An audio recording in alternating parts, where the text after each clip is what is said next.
years, we've gathered those use cases and what the gap in the industry and the need was, and slowly kind of started made sure that we built a team and a company that could fulfill those needs. So I think you kind of lead in with, obviously, what is your skill?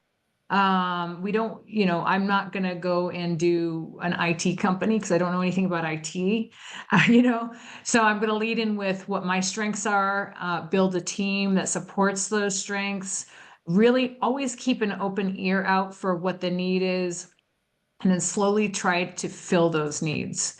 So, as the industry changes, and grows, and in certain areas matures, you still want to keep that open feedback loop and really hear for why people are still coming to you. And if there's a gap, you want to either, refer them to other people that can fill that gap, or if it seems natural for you to start adding those services without spreading yourself too thin and beyond your capabilities. To me, that seems like a natural transition. Great advice. Now, Brent, for you with the artistry, what was that path to starting, and opening up the artistry? Yeah, so following off of what Rachel said, I think I could say the same thing, right? We saw a need in California for cannabis dispensaries that were really welcoming, that were approachable for all different types of consumers, and especially women shoppers, and a need to kind of normalize cannabis culture. So we have operated dispensaries in the medical era for a long time. And even then, part of our mission was to provide this customer service and this place where medical patients would really feel comfortable. And so we took it a step further with the artistry in 2018, where we came up with the art-focused concept. But really the goal was to break the stereotypes existing around cannabis retail and dispensaries, and give people this new perspective on what cannabis can be, and that it really is an extension of mainstream culture and not this counterculture, or not, a place where you need to be scared, but a place where people could come in and openly browse the products and feel like they're getting this really nice shopping experience. And the lounges are, ancillary to that. So along the same lines, we saw this need for cannabis consumption spaces. There aren't any in the LA area. There weren't up until ours opened, and a couple others in WeHo. And so there's still a huge need for them everywhere because there are so few. But, for cannabis really to become part of mainstream culture, there needs to be places where you can publicly consume legally. And so in the lounges, we wanted the space, like the retail store, to feel very similar to a non-cannabis venue. So not to feel like you're pigeonholed into this certain type of vibe or aesthetic, but that we could have a place that, if you didn't know, you just feel like you're in a nice restaurant in West Hollywood, but here you can actually buy and smoke weed. And so now we've done that in West Hollywood and in our South LA store near LAX. And we're just really trying to, continue to break the mold, and provide something that's different from what other people are doing. So that's the other thing. We wanted a business model where it felt very new and unique, and like something people couldn't get anywhere else. I know the second has been open for a while now, right? I haven't been there yet, but the second lounge opened in last fall. So it's been open since then. And so that's going well. And we're looking for, new opportunities, California and in other states. Keiko, yes, thank you, Adelia. What led you? Oh. I'm so sorry, you were breaking in and out there for a moment, Adelia. I co-founded Coral Cove Wellness because of the gentleman that first started and owned it. He was friends with somebody that I had assisted with helping them with their prostate cancer. So as I said in the beginning, I've always been patient-oriented with a background in Ayurvedic, Chinese, and holistic medicine. I will say this is going into my 50th year in the industry. I first sold cannabis in 1970.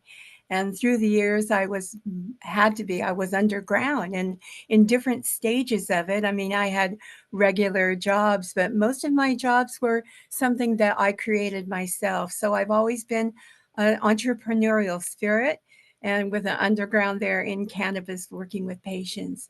And with co-founding Coral Cove Wellness, I knew one thing: we needed more education. So to be able to provide education in a setting where accessibility, we have on site at Coral Cove a licensed dispensary, and we are doing fungi ceremonies as well.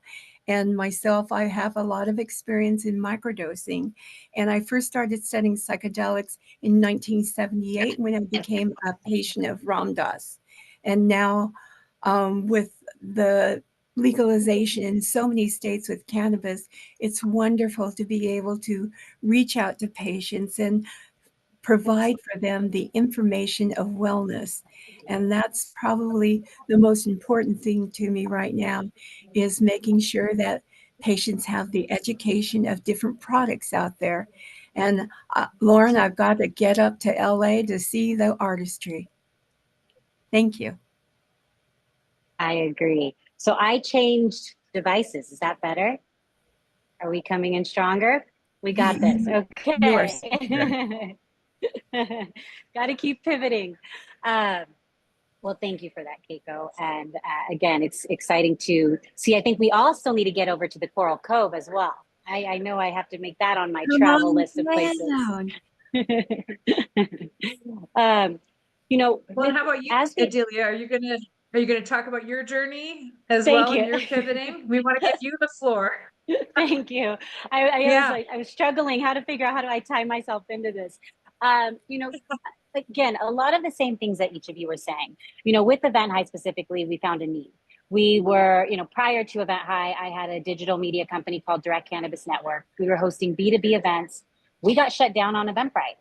Our funds were frozen. We had to go through months of back and forth. And so it was our aha moment of, this is a problem. We reached out with other event organizers, and this was back in 2016. And so once we found out it was an issue and why they were shutting events down, and even now they're still shutting events down, you're kind of now just like gambling, you know, each time you put an event on EventHi, or on Eventbrite. And so, you know, once we saw that need, we decided we were going to do something about it, and we launched EventHi. So again, it's identifying a real need. And then, you know, also making sure it aligns with each of our passions. Each of us are doing something that fulfills us. You know, I enjoy bringing people together, you know, and even if it's not on the event production side, being a part of a tech company that allows event creators to do this all throughout the US is exciting. And then again, as each of us are doing, we're adapting, we're refining, we're learning every single day of how to better our services, or for EventHi side software. So yeah, you know, I know I have two businesses, but that when it came to EventHi, it was really solving a need that we found that was an issue. And now we have a community. And look at all the traction it's gotten, you know, over the years, and it's just grown and grown and grown. Thank you. So yeah, it's working, you know. So that's true. It's working. You're building on a working concept. Yeah. We built the technology from the ground up. So every day we can learn to add new features is exciting. You know, now let's go into, you know, we'll go start with Lauren. You know, when it came to the artistry, how did you curate any of your experiences towards women? You know, I know obviously your community is for everyone, but, you know, when it came to women, what have you done over at the artistry? Sure. So I think it starts with our design aesthetic, right? So how we laid out the space and what it looked like, and even having, you know, floor to ceiling windows out to the street is something that was very uncommon a few years ago. And, you know, still many stores don't do this, but having a storefront that looks welcoming, that is, you know, high end, where people can browse throughout. So it's not that counter style method where you're just walking up and someone has to help you, but it feels more like a fun shopping experience where you could go meander around the space, you can pick up packages, you could smell the flower, and you can look at the artwork. And then product selection also. So, you know, we really pride ourselves on having a great curated menu that's very expansive and diverse. And so we make sure to have all the traditional types of products, but then a lot of assortment of wellness products or microdose products, which are really popular with women, you know, edibles, beverages, things that are high in CBD or the other cannabinoids besides THC. And then also featuring, you know, women-owned brands. So that's really important to us as well. So we really try and highlight brands like Kush Queen, that have unique products like a lube, that's fun, and, you know, things like that.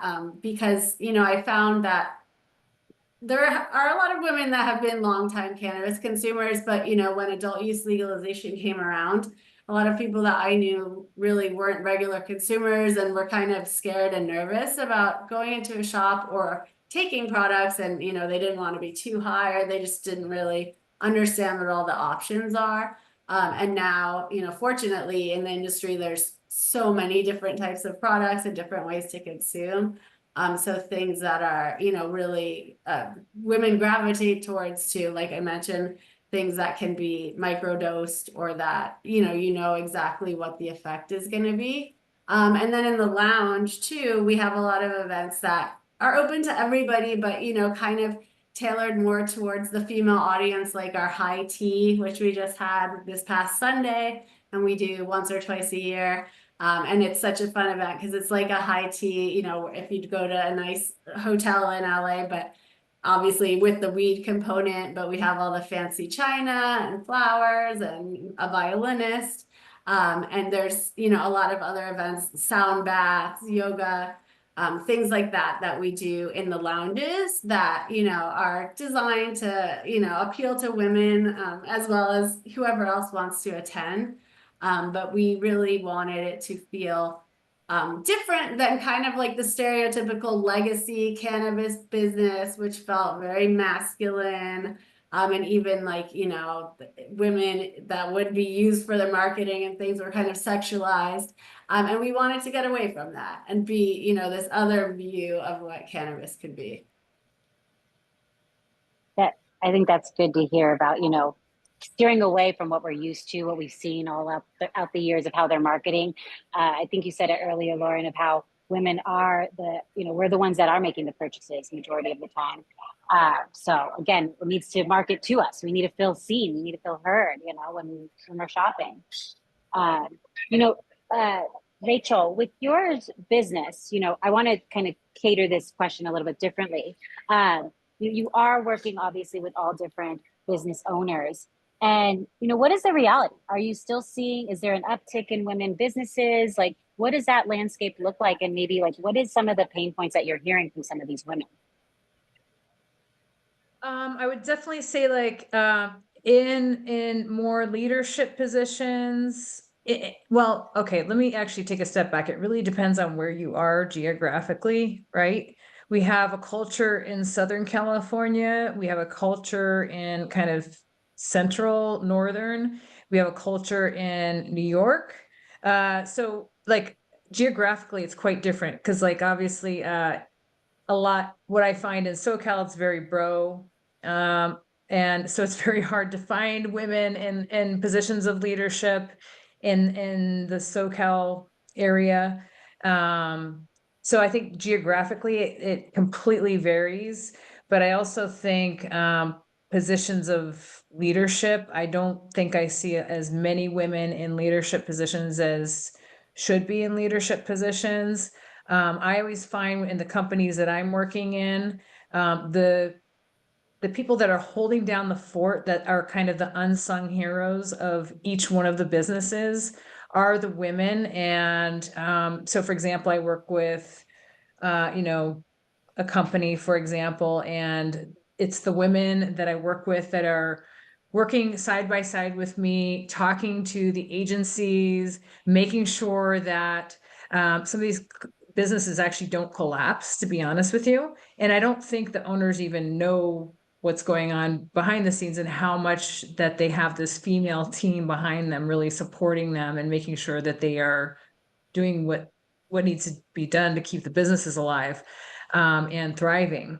And so I think what I see is a lot of women have such organizational get her done efficiency skills, unparalleled, unmatched. I'm sorry, I love men, this is not a knock on them. There's just something about women, and we just kind of get it done and efficiently. And we are suited to manage multiple tasks at the same time, and it's just really get it done. There's no BSing. And so I think that, what I try to do when I work with people like that, especially a lot of these are controllers or they are people in compliance, just empowering them and saying, hey, you know what, you're a rock star. Like if it weren't for you here, I know nobody really sings your praises, but I'm here to tell you that gosh, if you weren't here, I don't know where this business would be.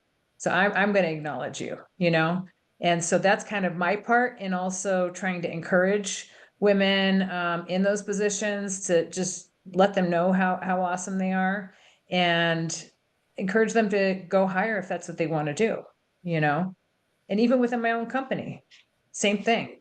So I think we're 98% women, 95% women. So. Wow, that's a great Yeah. stat. Now, Yeah. for you, Keiko, you are again building. You have this amazing resort in Jamaica, and how have you worked with? Have you worked with any women organizations to kind of create maybe some retreats to them, or what are you doing to kind of again curate the experience for women over at Coral Cove? How we curate experiences is just, we try and open it up. I've reached out to different types of groups, and usually they are women-based, and because it seems like more women want to go on a retreat than men do, but a lot of women want to book a retreat for themselves and their partner, their husband. I just had Rachel of Green State come out and celebrate her honeymoon there. And I feel like that you and Ali need to come out there, Adelia. And how we develop this is just reaching out, pounding the pavement, so to say. And our CEO is Dr. Adam Avladili. And now I feel that having a physician in the place of our CEO, helping guide the wellness branding, the wellness experience is really important, because cannabis is medicine to me. And I feel that anybody, even though they say they're only recreational, it is still a mental relaxation, which gives you that balance and harmony in your life. And I feel that more women are in touch with that. And I appreciate that they are more open to experiencing something like this. A lot of the men like the kayaking, snorkeling, spearfishing experience, and a little bit of surf there too. But again, in the end, it's all for people to come and relax and find their wellness. And I've been very, very fortunate that I connected with Steve Zenders, who's the founder of Coral Cove. We had a 3-hour conversation, and I just said, this is it. I wrote up a couple of paragraphs on what I dreamt a cannabis and fungi resort could be like. And then it's happened. And that was back in 2017. And in this industry, for women or for anybody, I think that you have to learn how to pivot, because it is growing, it is expanding.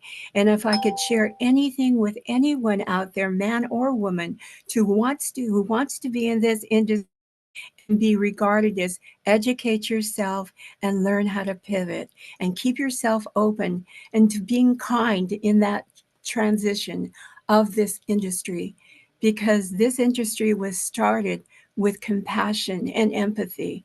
And I would like to see futuristically that continues, no matter what type of business you have. It's all needed. The financial, the technology, the services are all needed. You just don't have to be a bud tender.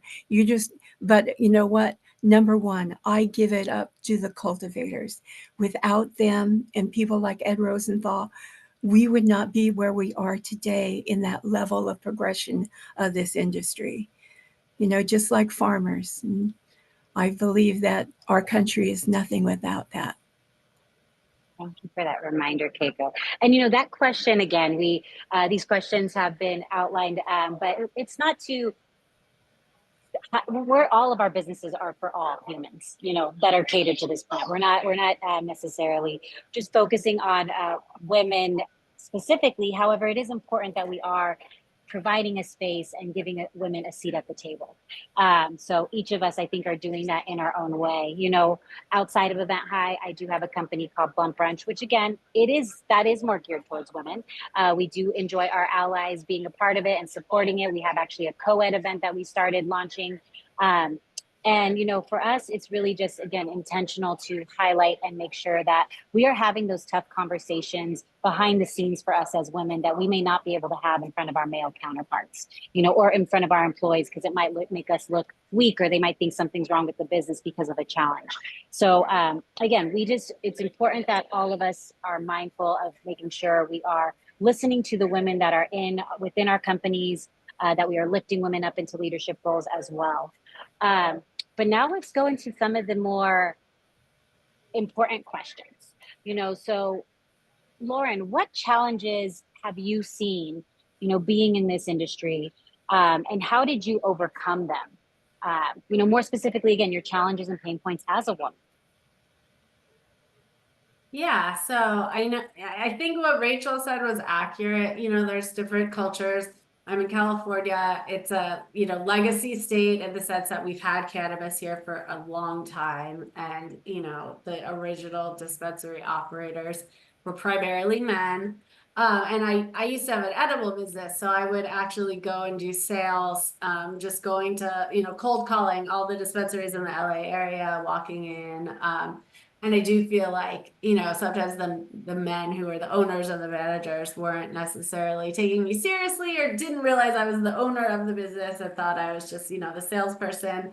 And that has continued as we've grown the artistry and having to deal with landlords or potential business partners, where, you know, I notice they kind of focus on talking to my male partners and don't maybe acknowledge that I'm a decision maker on equal par with everybody, or just sort of make assumptions that, you know, the leadership are the men on the team, and they have a different way of communicating with each other, and sometimes it's hard to get your voice heard equally. And that's, you know, come up in a lot, even nowadays. And, you know, things like MJ BizCon, or, you know, other conferences you see, with the industry getting larger and, you know, more widely adopted. Unfortunately, what I've also noticed is, you know, it's become more corporate and therefore more male heavy. You know, not just in California, but in other states, where, you know, sometimes it feels like I'm with all these, you know, at a frat party, but there's a few women there kind of vibe. And so, you know, there are so many amazing women doing things in the industry, but it still feels very male heavy. And so I think, you know, it's really important for women to feel like they have a path of upward mobility within their jobs in this industry. For us at the artistry, you know, we've really made a point of appointing females in manager or executive positions. So, you know, more than half of our store GMs are female. We have a lot of women on our executive team. And it helps operations, like from what you started off saying, you know, I see like, and what I think Rachel said about women being doers, you know, they get stuff done and they're just like good about keeping track of everything and can be more professional about doing things. And so like as a business, it's helping us with our operations running more smoothly and dealing with customers in a more effective way. And so I think having, you know, women in the leadership roles, like not just being a female business owner, but, you know, making sure that it's an environment where other women are well positioned to thrive, is crucial to kind of shifting this tide and getting it more away from that bro club feel, and, you know, more towards something that people can really feel welcome and like they all have a equal seat at the table. Very important. And you touch it. It's, you would think over the time, we wouldn't have to deal with the fact that they would look at us and assume that, oh, you're just, you're not the decision maker. You're just, maybe an assistant or something, but it still happens, like you said, to this day at conferences, as you said, going to meetings, things like that. But I wanted to then hand it off to Keiko. Again, you have been in the industry since it was a community, before we turned it into an industry. What challenges have you faced as a woman, and how did you overcome them? Well, there were a couple things. It's not just that I was a woman, but that I was also Asian, and there wasn't very many Asians in this industry. In fact, I'm Japanese is my background, and there's not a lot of Japanese in this industry either. But I never followed anybody. I knew that I took a step forward. I may be stepping out by myself.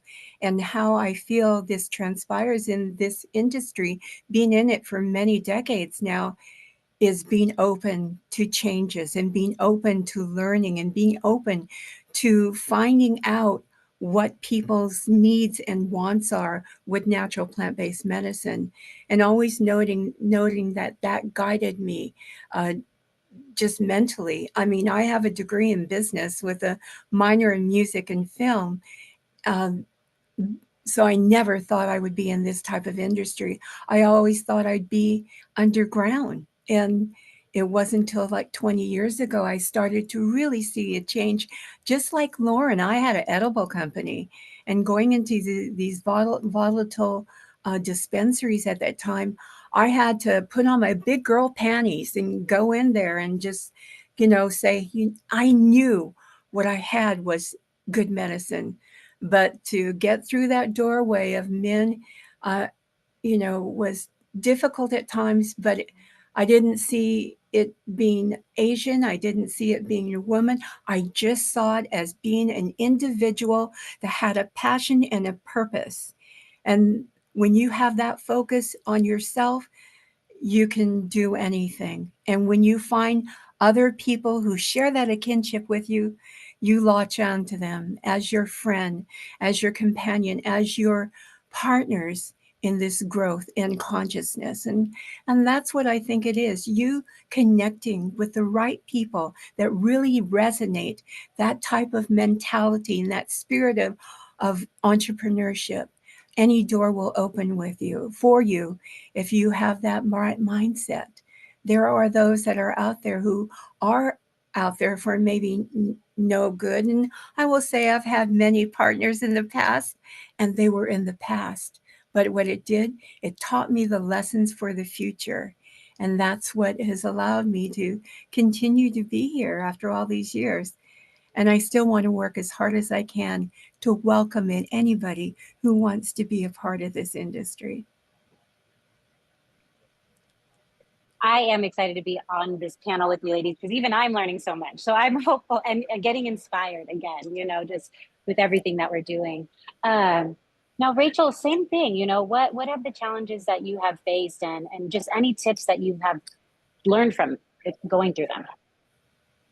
Yeah, I'd say like just even in growing my own business, it's been many, many years in progress in growing my business. And, I think we have an accounting, tax firm, things like that. But I think for me, what I realized is I am, very good at like business operations, pulling teams together, and being in these various meetings with anybody in it. And I could speak with authority and professionalism, right? And so once I started realizing, hey, I've got something to say here, and my points are very valid, and sometimes there are a lot of points that aren't actually brought up in these meetings. I've realized that sometimes I'm able to get to the heart of the matter really quickly. And so I've started like discovering kind of like what my own special skills and abilities are, and now obviously monetizing that. And so I think once, like for women out there, it's really looking at, what are you good at? And being unapologetically professional with, you know, with kindness at the same time, compassion. I think learning how to balance all these different things is very difficult because sometimes people can overcompensate, maybe get a little intense. But how do you get how do you work in a professional setting, in a meeting where people look at you and they're like, maybe they don't know you and they're like, okay, who is this chick here? Right. But you kind of come into the meeting and you just kind of scope it out and you see what's going on, you know, who's who, and then you just figure out how you conduct yourself in that way. But I found that in board meetings and any kind of meetings that I'm able to bring very valid points and see where the gaps are and fill those quite quickly. So I'd say I think uncovering my own special talents and abilities, I think was key, because then I can only that way can I help other people discover their own. But I'd say harness whatever that is. And like what Keiko was saying, embrace it. Don't worry about it. Don't overthink it. Whatever kind of, room you're in, it doesn't matter. I've been in all kinds of rooms, in the bro rooms and the non-bro rooms. And at the end of the day, I kind of end up coming out on top. Right. And so when I see that over and over and over again, I'm like, okay, I've got something here, and just kind of capitalizing on that. And then again, kind of reaching to the next person and saying, okay, this is what I learned. This is how I've been able to overcome this, and helping the next woman be able to do that. And so with that, Adelia, I want to turn it over to you. I'm going to, give you the floor, because I know you've overcome quite a bit too. Thank you. Yeah. One of the things that I wanted to kind of bring to light on too, and one of the biggest learning lessons I think was, and the hardest things was, as a woman, raising capital, especially in this space. I have had a variety of different experiences, some very uncomfortable experiences, but also, just seeing how the questions and the expectations are a little bit different for us as women when we are pitching investors. I was part of a couple different pitch events, and there was somebody who had a similar company to me, and their questions were super simple questions that I'm like, I could answer that in my sleep. So I'm like, oh, I got this. I can answer any question. And the questions to me were just completely, a lot harder, a lot more detailed, almost even very, I don't know, I don't want to, not specific, but you can just tell there was a different approach in what they were asking me to kind of it felt make me trip up, like I wasn't going to be able to answer them. Again, that was just maybe a one-off experience. I just felt, in a way, it was kind of that bro culture of let's give him these questions and we're going to go really hard into her. And then the other one, I'm not going to get detailed, but it's learning how to protect ourselves as women at these events, at these pitch events, when you're asked to go into meetings, into, even going to a cocktail event, you just want to be aware of your surroundings and make sure whenever you are out there that, you do have a couple people in the room that you can just go to if you are in a situation that is not safe. Unfortunately, no matter what industry you're in, you're going to have to be aware of what you're doing and how you are of your surroundings when you're at these events. Again, I don't want to go too detailed. I don't want to turn the conversation into that way, but just for us as women, I want to kind of go back to what we've all been saying. Each of us have been in uncomfortable situations where we've had to find our voice and we've had to find our power. And I think that's what everybody that is tuning in can take away from this is, yes, you're going to have challenges as a human overall, but for us as women, we do have different experiences and challenges that we're faced with. And so we have to push through the uncomfortable. We have to be confident and remember, we know our shit. We know what we're doing. We have a passion. We all are building what we're building. And again, just to keep using our voice and know that eventually they will listen or speak up until somebody understands that you're coming in with value and great ideas. We are at 1:44 in time. There's one more question I want to ask us. And then, I think it'd be great to open up the floor and see if there's any questions or if you ladies have even any more advice that you want to share. But the last question that we have is, for the women out there that are tuning in or that are going to watch this replay, what suggestions would you have for a woman that is looking to come into this industry? And I'll open the floor up to each of you, whoever wants to go first. So what suggestions would you have for a woman that's looking to jump into the industry? Anyone want to go? Sure, I'll go ahead and go. And I would say I have a lot of women who come to me to ask if I could mentor them. That's a real honor. And I feel that, number one, like I said, you want to inspire people. And I tell women all the time, be prepared to pivot, because you really learn a lot. I can't tell you the different businesses I've had in this industry, but at that time, I didn't know it was an industry. And now that we're here, I mean, I'm very thankful that I have a degree in business, but I've always put myself in situations where I'm working with a lot of men. I used to work in the music industry. I used to work in the surf industry, completely male dominated. So this cannabis industry is nothing as compared to those, but it's the same thing.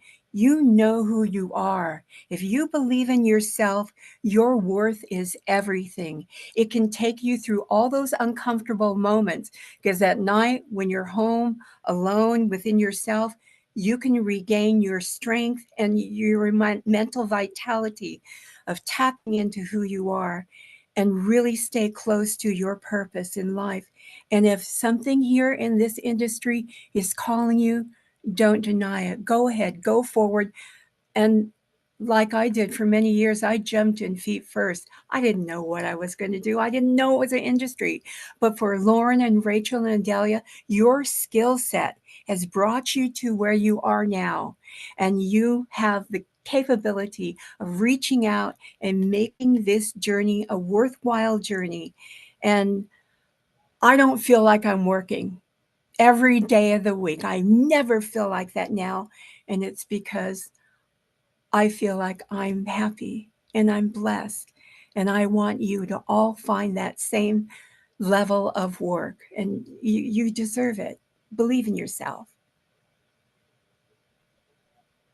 Thank you, Keiko.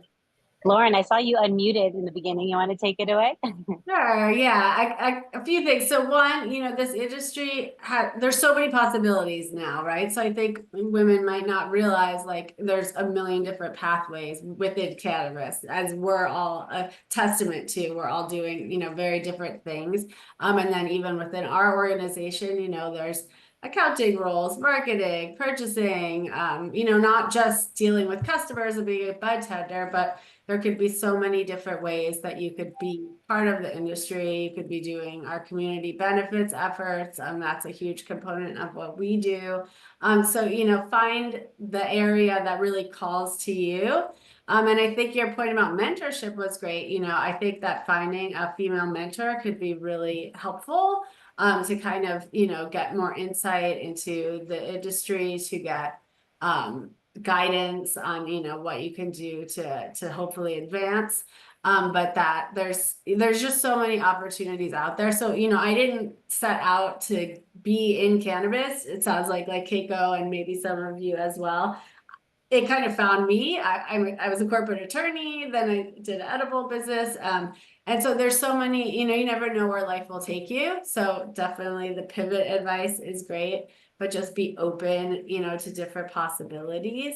And don't be afraid to break the mold and do something different. And I saw in the chat, someone had a comment about, are you nervous about promoting yourself as being in this industry, cannabis, on professional platforms like LinkedIn?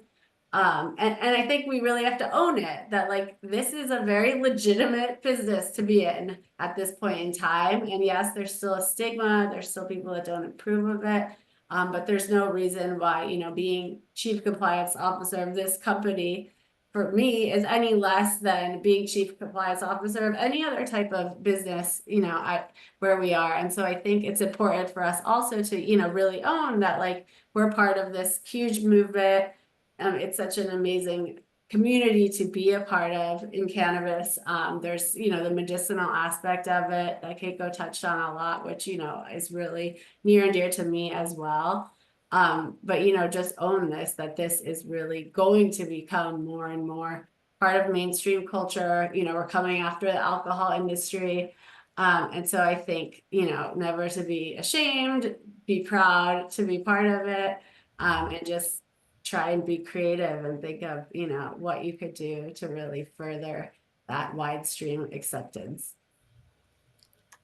With that too, on LinkedIn, you know, once you announce it, you'll be surprised at the DMs you're going to get asking for advice, asking, you know, I heard this could help my uncle, or I'm having this problem. You know, I'm sure we all have gotten it, those kind of messages.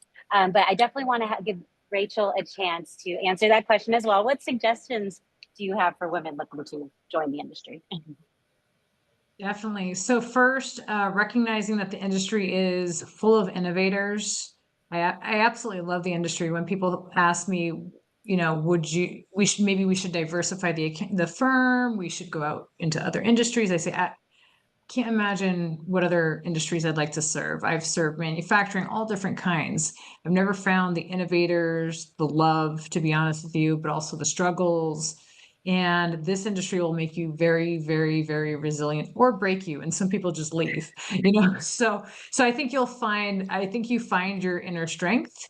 It's a great industry to build yourself up in, because of the resilience that you essentially need to have to be here for the long term. And also I'd say, you know, joining organizations such as, you know, going to Blunt Brunch, of course, finding your women tribe. I mean, I have a man tribe too. I mean, I have a tribe of, you know, everybody, but, you know, for us to support each other through these issues that, say, Adelia touched on, and we've all touched on, it's just good to have some of our women tribe here. I see some of our women tribe here under the attendees. And so I think it's just key. And then ultimately, like, we become friends. You know, after events, we'll give each other a call and say, hey, what do you think about this? And it's just really good to have our people. So I can't imagine being in any other industry, to be honest. We're very open. We're very accepting when we hear there's somebody new coming in. We actually try to help each other. That's one of the differences between this industry and other industries that try to edge other people out. We don't do that. We accept you, you know. And we try to help because we need the help, to be honest with you. So welcome. And with that, Adelia, how about you? Yeah, so actually, before I answer that, somebody did have a question. It looks like for you specifically, Rachel, where can, well, this is from Nahal. What events can people connect with if they want to connect with more CPAs? Or sorry, what events can they go to connect with more CPAs? Oh, to connect with more CPAs. If you're a CPA, I mean, there's plenty of events and organizations that belong to the Cannabis Chamber, obviously, is one. There's very many regions that you can join. We also have the Tri-State Cannabis networking group, which is free. You can join there. It's really just get in. There's all kinds of organizations. I could probably go down the list even more and more, but those are good to start, I think. Thank you. You know, I just second everything that each of you said. You know, finding your tribe, definitely, again, plug to Blunt Brunch. But there are so many other, not only women organizations, but organizations out there, again, like the Chamber, that are there to support and uplift us as women. You know, again, embrace your expertise. I know that was also said, you know, what you bring to the table. I personally I don't have a green thumb. I will never be a grower. I praise them. I'm thankful for them. You know, they are our legacy. They should never be, they are here, and we need to make sure we're always supporting our farmers. But I know that's not where I would jump in. I would look at my skill sets. What can I bring to this industry? And do that. Like Rachel said, we need you. We need all of you. There's still so many areas of support. There's still so much in business development that we're doing. There's still so much infrastructure that needs to evolve for this industry. And again, the other one, you know, I know we keep saying it, be able to pivot, stay adaptive, stay informed, be a part of these virtual events and meetings and anything that you can learn. Be a sponge. I don't care how long, for me personally, how long I've been in this industry. I need to learn every single day because everything is changing. You know, that's how I feel. Some people may say you've been in the industry that long, you're an OG. I still feel like I'm on day one. I know our time's running out, but there's quite a few questions. Do any of you want to chime in and answer any one of those that you see in the chat? Before we go, we have a few more minutes. I like the one that from Becca. Thanks, Becca. It says, were there any moments that you thought, you know what, perhaps this isn't working? What made you keep going? Did a single event change your momentum? Triggered a mindset shift? Yeah, I mean, I think in business, I think I wake up with that every single day. You know, in the morning, I might say, okay, is this working? You know, or I used to wake up with it more and more. And then you kind of start crossing the hurdles where you start saying, okay, well, this is actually working. It depends.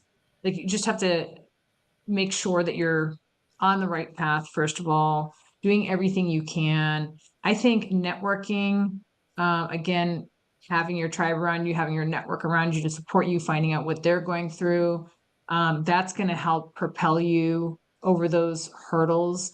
You have a lot of business owners in all of these different associations that are going to support you, and they've gone through the same thing. So I'd say just kind of stick with it. And chances are more people in the room than you realize feel the same way you do, and they're still pushing through it. And so find out how they're doing it. Lauren, I know you are an owner, but do you have any advice for Lainey? They are looking for any tips for interactions with directors or upper management when they won't listen to ideas, even if there's data backed up. What would you say to that? Yeah, I saw that comment. So I think, you know, hopefully you're in a place where you have an open line of communication with the leadership and the ownership. And if not, figure out if there's a way for you to get directly to that person. Because, you know, I know I've been in situations where maybe your input isn't as valued, or, and so that could be a challenge. So I think that having the data to back something up, you know, coming to it with a very analytical standpoint is a way that I found is also effective at maybe getting through to men, you know, when they maybe just aren't taking what you're saying at face value, which is frustrating. But, you know, so that's a great start. But I think, you know, if you feel like you're not in a place where you're going to be able to change that culture, maybe you have to pivot. Maybe you do need to find another organization where your, you know, input is going to be more valued and they're going to have more of an open mindset. Because, you know, it's such a, you know, every company has its own culture, and it can, you know, and I've experienced this in my prior jobs. That just makes a huge difference on, you know, whether in our business, the owners are all here every day. They're hands-on. We talk to the store managers, you know, we know everyone's name, and it's not like that, you know, in every company, cannabis or not. But so I think it's really important to, you know, assess where you are, and maybe if that culture, you can't change it because it's hard as one person, then, you know, maybe it's time to look for other opportunities where hopefully, you know, your voice will be equally valued. And I think, you know, looking at who is the leadership, if you're interviewing for a position, for instance, like, and seeing what the diversity is like, and not just whether there's women and men, but, you know, diversity as a whole. And I think that speaks volumes for organizations when you can kind of see whether the culture is, you know, a bunch of white guys, like, not to diss on them, but, you know, certain companies are more diverse and others, you know, are not. And so, you know, that for you to find the place that's the best fit for you is, you know, really looking at the company and its organization structure. That's a good point. You know, we have 1 minute left, so I do want to give you each the floor to say how people can connect with you all, and then we will end for the day. So let's kick it off with Keiko. How can people connect with you and also check out Coral Cove Wellness? I do want to do a shameless plug. This book will soon be released here in the United States. It's called Cannabis Queens, written by Melanie Wentz out of Australia. And I think, Adelia, you're in that book too. So it's features on 75 women in the industry. And I'm just really honored to be a part of that. How people can get a hold of me, it's Keiko at coralcovewellness.com. And we do have a website, and we are looking at having some wonderful retreats coming up in May, because May is the flower moon. We're going to having a flower moon celebration, and that's going to be from the 12th of May to the 18th, I think the last date is. So, just reach out to me. And I saw somebody had a question about, mentorship. You know what? When you find out somebody that sparks your interest, just reach out to them. You never know. And another thing, have them become your friend. And that will really pave the way to you understanding each other and where you want to go futuristically. Thank you. Thank you, Keiko. Rachel, what about you? How can people connect and learn more about Verdant Strategies?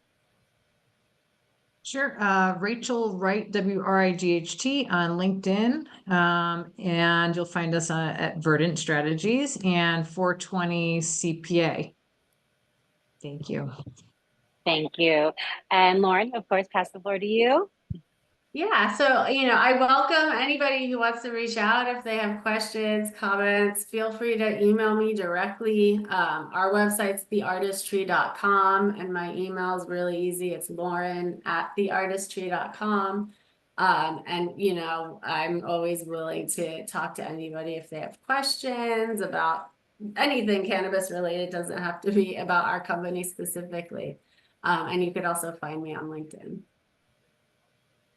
Thank you. And those that want to connect with me, you can again find me also on LinkedIn, Adelia Fakhri. Check out EventHi, EventHi.io to check out all the cannabis events across the nation. And if you're interested in joining a women empowerment organization like Plum French, we now launched our online membership portal, and we will be having virtual events. There's a membership directory, a communication board, and a great way for us to stay connected when we can't in person. But with that being said, I just want to thank you all for joining us for today's conversation on what it takes to be a successful woman in cannabis. Just a few standout points that we've discussed. Have a clear vision and a strong business model. Utilize community-centric strategies. Don't forget, we are all overcoming challenges. Reach out to help, build that tribe, get advice. If we haven't been through it on this panel, somebody has in our network, and we are there to help lift you up.